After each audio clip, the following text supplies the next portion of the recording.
Holland at this moment. It's Amsterdam. I'm living here and my name is Eva. And this street is very special because there are no cars allowed. And so the children can play here very easily, playing on the streets with their bikes, with the balls, all around. It's very lovely.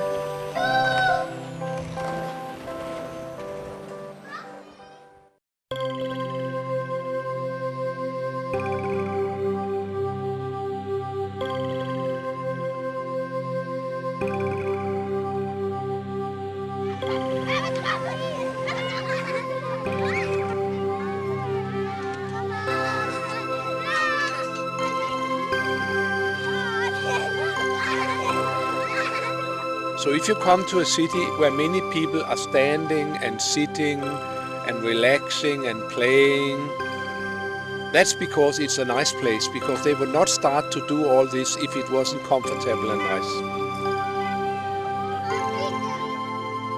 People-oriented cities offer public spaces which are friendly to everybody. They give priority to people rather than to automobiles. City was always the meeting place of people, the place where you can meet your society, your fellow citizens, and you can move about without paying and without being invited. You can move about and see what's going on and see the girls or the boys or whatever you're looking after. And that's one of the major interests of people, that is other people. And a people-oriented city offers that attraction. The other people. Copenhagen, capital of Denmark, is an example of a people-oriented city. In the past 40 years, Copenhagen has transformed its public spaces. Step by step, Copenhagen has closed to car traffic its main central streets and vital places at the historical downtown. At the same time, the city has ensured an adequate infrastructure for a widespread use of bicycles. There's a very good quality about Copenhagen, about a city where you can be if you don't have a car. It's not on the premises of the car, but on the premises of the pedestrians and the bicyclists. And in Copenhagen we can see that every year there are more and more people who bicycle to work and also to other things. Denmark is a country with extremely cold and long winters. Nevertheless, in Copenhagen, 1 out of every 3 persons uses a bicycle to go to everyday activities. Normally when I get up and I have to go to work or to school, I take my bike and drive to school on my bike. Because that's the easiest way, the cheapest way and the fastest way. Because the infrastructure is in Copenhagen made for bicycles and have been made that way. I've been that way for many years. And now we have a citywide system, so it's a transport system. It goes from one door to the other throughout the city. You can really bike. In a country where the average wealth per person is higher than in the United States, many citizens have chosen a bicycle as a means of transportation because they live better that way.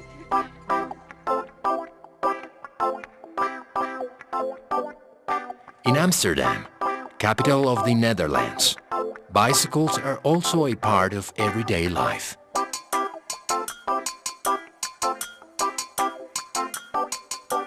During the 70s, authorities in Amsterdam and many other cities in the Netherlands decided to solve the problem of traffic congestion by fostering the use of bicycles.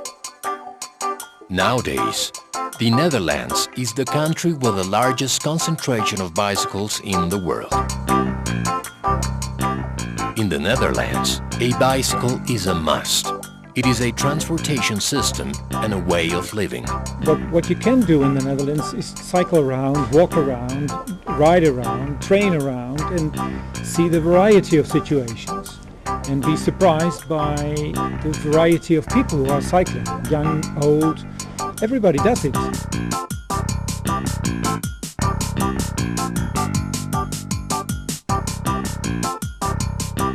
It doesn't matter if you are director of a school or just working at a laboratory or whatever you do, people can choose for a bicycle and they do. So it doesn't depend on the status of your job. So we are a motorized country, we are a modern country, but we do use the bike. Despite the high level of economic development in the Netherlands, Dutch people have chosen the bicycle as their favorite vehicle.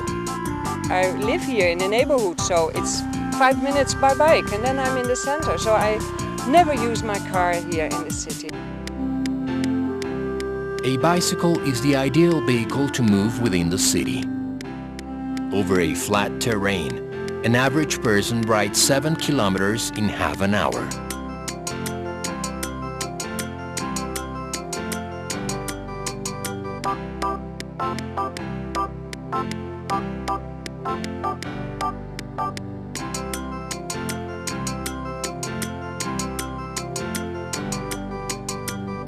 Well, basically, as I'm a student, I do everything on my bike. I go to the shops, I go to school, I go out to the pub at night, and everything I do on bicycle.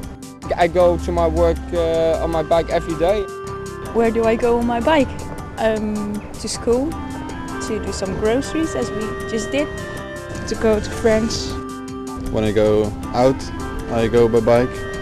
When I go to the train, I go by bike. Yeah, it's very safe.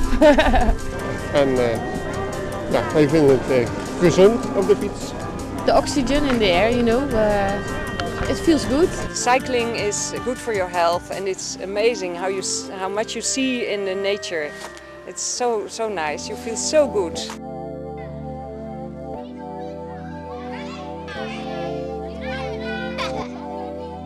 At early age, kids are taught at school the basic safety skills to deal with different traffic situations while cycling.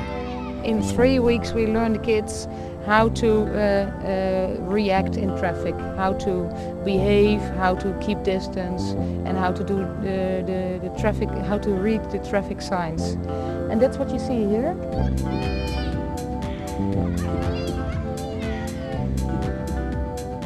Bicycle culture in the Netherlands grew based on citywide urban infrastructure, which has been specifically designed to protect cyclists wherever they go. A wide net of safe cycle paths allows you to reach the most important places in a city. Cyclists have adequate parking places.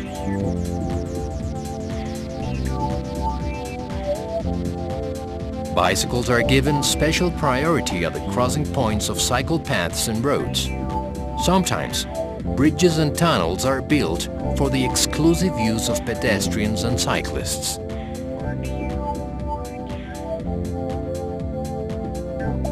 Additionally, different measures are taken to reduce the speed of car traffic and discourage car use. The dominancy of the car has been taken away in the last 20-30 years by bringing the speed down, so no dangerous situation, easy crossings, rising the parking taxes, a variety of measures, so that no car dominance. The car is not the champion, the car is just one of them, and it gives simply a better feeling for everybody. Examples as Houten show that.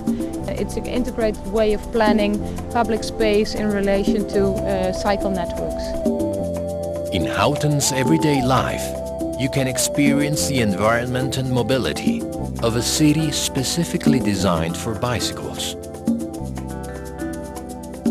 What they did in Houten is take the car out, so there is no through traffic through the center areas and the residential areas. You can go everywhere by car. Each house, each building can be reached by car, but you have to go around. It's never direct. But the pedestrians and the cyclists, they can go direct. A bicycle, adequately integrated to urban planning as a transportation system, offers many benefits to a city. It's cheap, efficient, uses little space, makes no noise, and it doesn't pollute.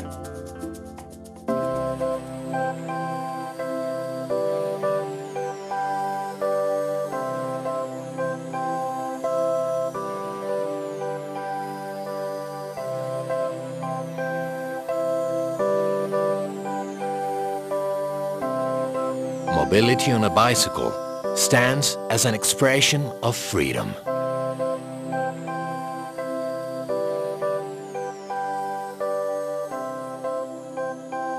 Yo creo que una ciudad verdaderamente avanzada y civilizada es una ciudad donde el lugar de encuentro es el espacio público.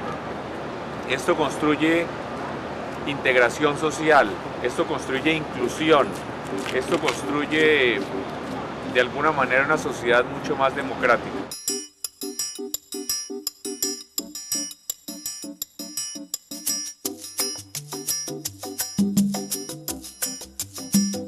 Since 1998, Bogotá, the capital of Colombia, made a political decision to recover and transform its public spaces. With parks, tree-lined alleys, and car-free wide sidewalks, people felt welcome and respected.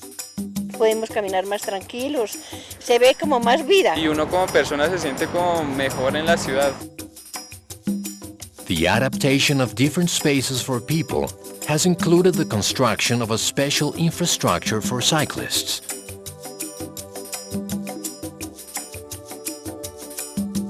In Bogotá, the use of bicycles grows on a daily basis. No tiene uno problemas de trancones. Por eso me gusta la ciclorruta, porque podemos acortar caminos, se hace deporte, se pasa un momento agradable, uno se desestresa.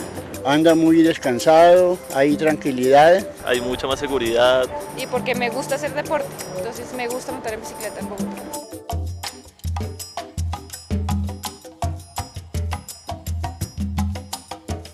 La ciclorruta es importante en un 20 o 30% porque protege a los ciclistas y en un 70 o 80% porque es un símbolo de respeto por la dignidad humana, es un símbolo de igualdad.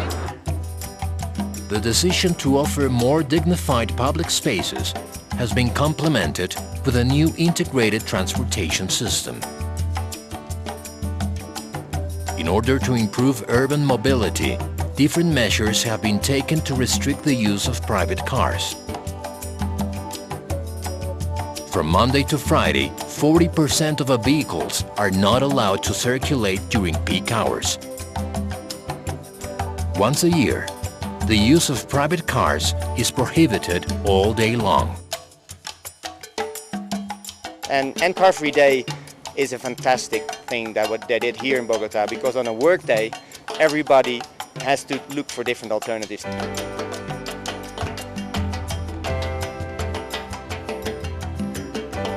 Si uno logra que una ciudad se movilice en bicicleta, va a ser una ciudad mucho más humana, más igualitaria además, porque mientras que el automóvil separa a la gente, la bicicleta integra, construye una sociedad mucho más integrada y más amable.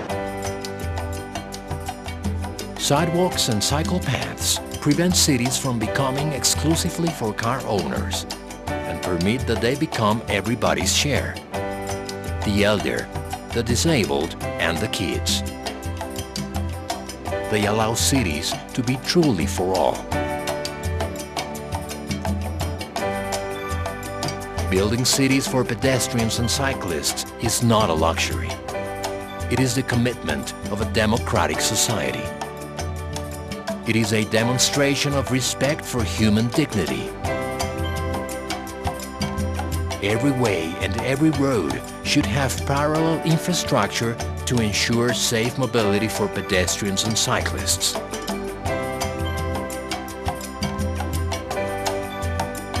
In a developing country where most of the people do not own a car, sidewalks and cycle paths on every road confirm that all citizens are equal before the law and the state. A city where pedestrians and cyclists are respected and protected is a happier and more inclusive city.